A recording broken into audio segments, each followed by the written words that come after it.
the first pep rally of the 2022-2023 school year. Welcome to China.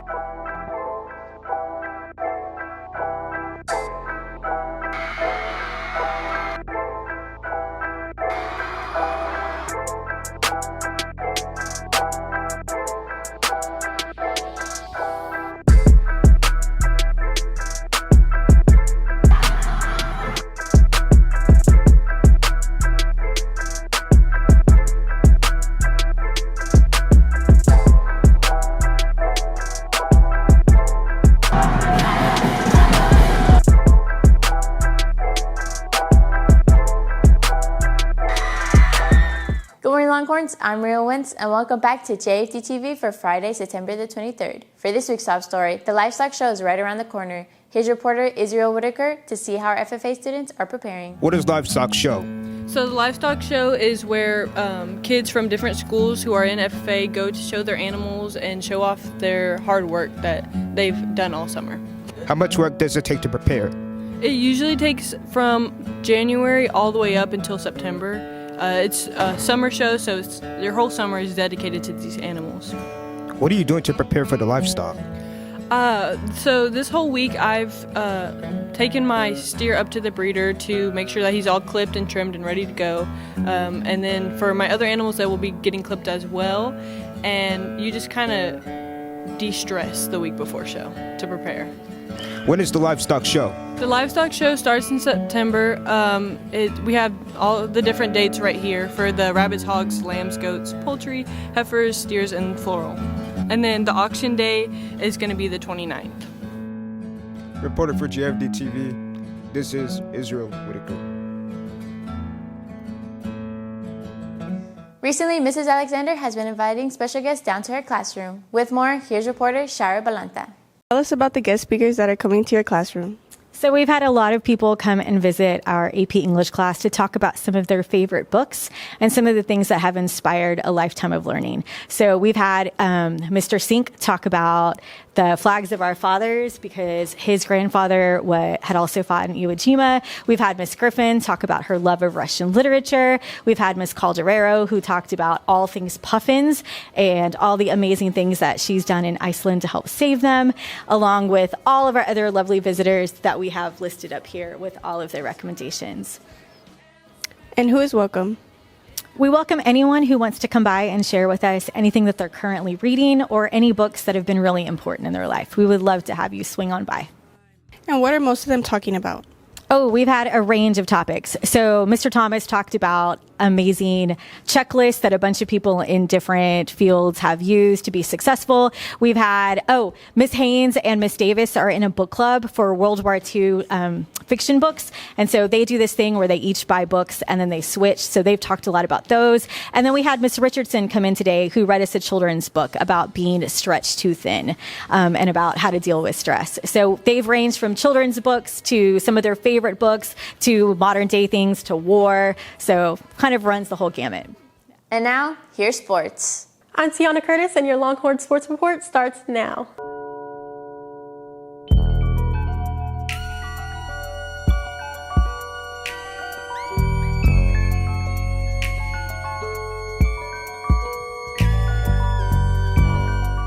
Football's difficult non-district schedule continued last week against Houston Lamar. Here's Sports Director Samara Barboza with the highlights.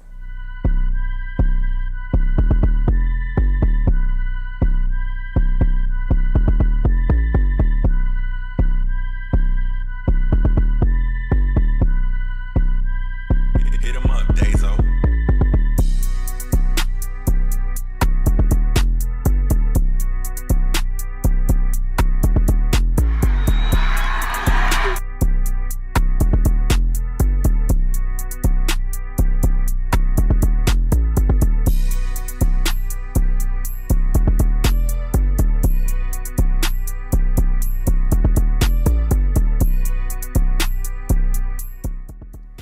Quarterback number 8, AJ Hernandez, was of 9 of 13, passing for 200 yards and 1 touchdown to number 2, Cameron Matthew.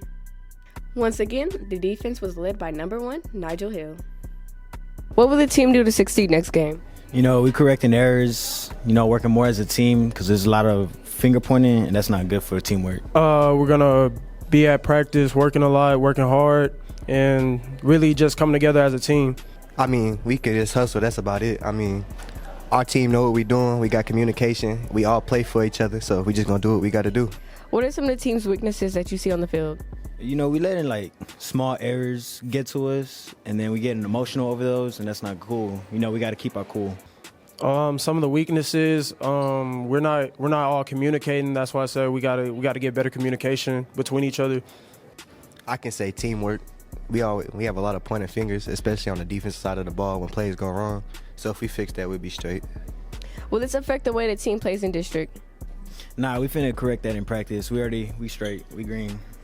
We got district. We good. Yes, if we have better communication, the team, we're all gonna flow, and we're gonna be right for district. I mean, we more locked in. I mean, because district is different from the other games we played. It's in our district, so we're going to fight for the title regardless. So we're going to be locked in. It's unfortunate to say, but our boys lost to Lamar 35-7. But please continue to support them as they play Deer Park at the Veterans Memorial Stadium today at 7. Reporting for JFD-TV, I'm Samir Barboza. During the game, reporters Angelina Gomez and Santos Magana were able to visit with our crowd. Would you rather have feet for hands or hands for feet? Feet for hands or hands for feet? Probably hands for feet. Why? You know how much stuff you could grab? No. A lot. Amazing. Give me your best Western accent. Let's go Longhorns. What has a face and two hands but no arms and legs? Sharky. A face and two hands? I don't know. A clock. Give me your best Western accent. Good morning, America. Tell us your best knock-knock joke. Let me see. Knock, knock. Who's there? Me. Me who? Me versus me, baby. Tell us your best knock-knock joke. Do you have a knock-knock joke? No. Is a hot dog a sandwich? No, because it's not closed all the way.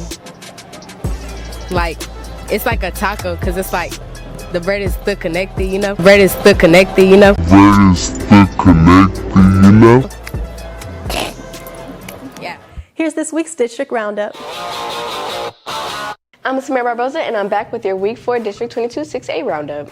The Deer keep rolling. Deer Park handled the visiting Clearbrook Wolverines 35-14. The Deer also opened up district play last night with a win over our Longhorns. We will have the full story next week. After a couple of wins in a row, the Channelview Falcons fall this week. They get doubled up by Clear Lake 42-21. The South Houston Trojans look strong and even their record with a win over Houston Westside 35-21. Pasadena Memorial had their 2-game win streak snapped by a tough, fundamentally sound Clear Creek Wildcats team. Mavs lose this one 48-12. Sam Rayburn came out on top in a tough contest against Houston Chavez. The Texans prevail 19-13. And the Pasadena Eagles, no wins in 20 or 21. How about 2 in 22? The Eagles beat Sam Houston 51-37. And there goes that man again. Senior running back Ruben Laura rushing over 200 yards again. He currently leads the district in rushing.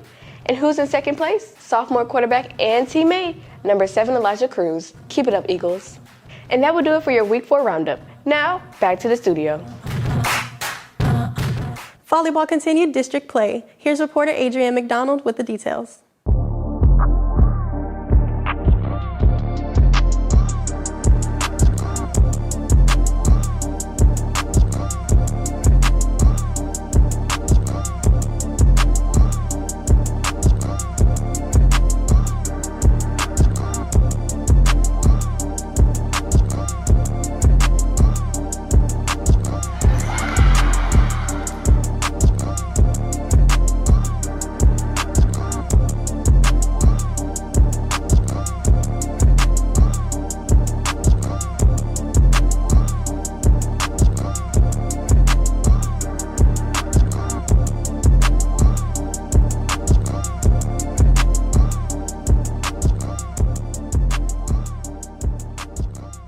How do y'all feel about the game? We felt pretty confident going into the game. We played our best, but we just got to be ready for next game. I think it went well. We just got to be ready for out-of-system plays. How will y'all learn from this game going further into district?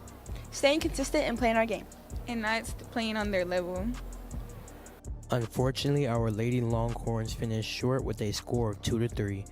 Come support them as they play Sam Rayburn here today at 5:30. Reporting for JFD TV, I'm Adrian McDonald. With an update on golf, here's reporter Natalia Jones.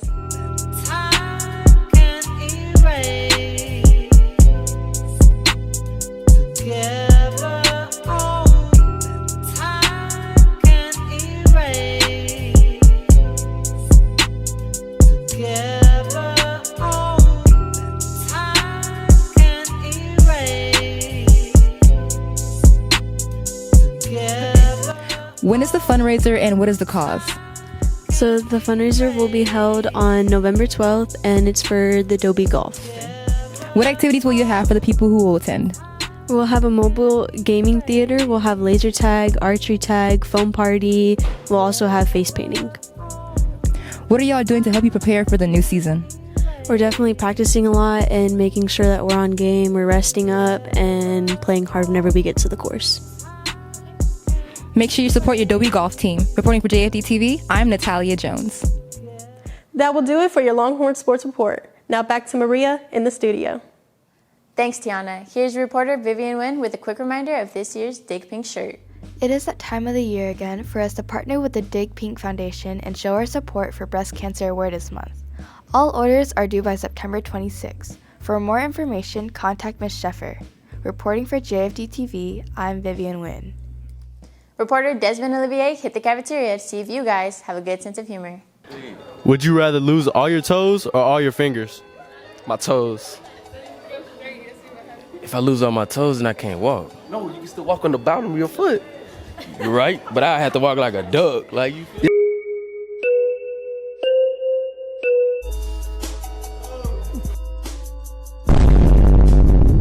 On my toes. Why? Because I'm not into toes like that. My toes. My toes. Why? Because I need my hands. Like, you can do it out with your hands. You don't do it out with your feet. Why? Because, like, your fingers is like 50% of your hand and, like, your toes not really a percentage of your foot, really. So, it's like I can't say nothing. This dude is snapping right now. No lie. Make me laugh for a cookie.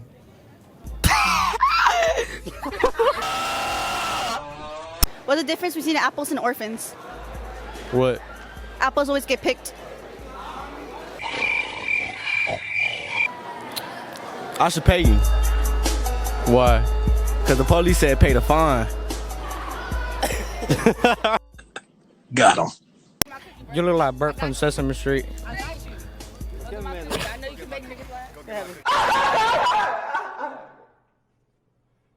So, did you know that the knock-knock joke got the Nobel Prize?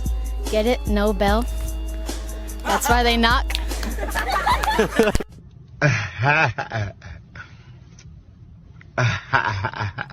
That's it for this week's show. To watch past episodes, check for us on YouTube or SchoolTube. And to keep up with the latest around Dobie, look us up on Twitter and Instagram at JFD_TV.